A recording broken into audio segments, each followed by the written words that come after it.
Kwa maana hiyo leo gari ya Hasani ni mbovu. Gari ya Hasani mbovu. Gari ya Hasani mbovu. Tunakupeleka mpaka wapi? Tunakupeleka mpaka Kibweni. Kwa hiyo leo kwa kuwa umeniuzia kitu kibovu, njoo. Kwa kuwa leo umeniuzia kitu kibovu, unaweza kuiponda gari ya Hasani mbovu. Ndio, ngojea. Hiyo gari yenyewe starter haipigi.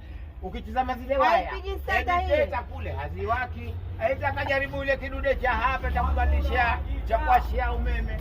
Kitaka wapi gari lenyewe mbovu baba.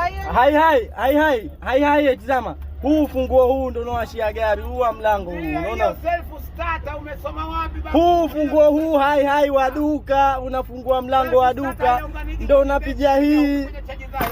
Hebu mwambie hai. Hizi radio wacha hapo kama itawaka. Hii haiwaki, radio haiwaki. Hebu iwashe. Mwana radio mbovu hiyo. Wewe anatia ufunguo wa nyumba ukafungue gari. Unaona ufunguo wa nyumba huu ndio unaoashia hapa mwana, unaona? Ukafungue gari. Hai, umeongea point. Ngoja hiyo gari nyingine. Ije zile gari za automatic.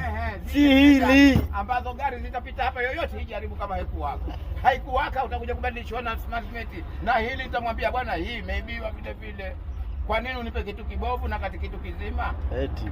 Ndio ilivyo. Ndio. Sikwambia uongo. Kwanza vipi? Mpe haya kwanza hai. Atajaza yeye mwenyewe. Watu wanataka mishahara. Hai, njoo.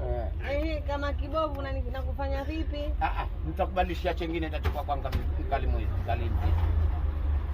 Una uhakika utakipata? Nina uhakika maana sijaiba maana. Kama hujakipata nikufanye nini?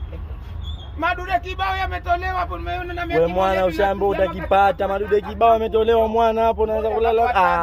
Kama mbovu yule pale kama kapewa taa. Hai. Ukizima umeme zile taa zinawaka. Hai. Na huko umetoa hiki. Na hizi nyingine faster charge twende ukajaribu kama ni. Mimi hai ulikoniua ulivyoniambia ile gari bovu.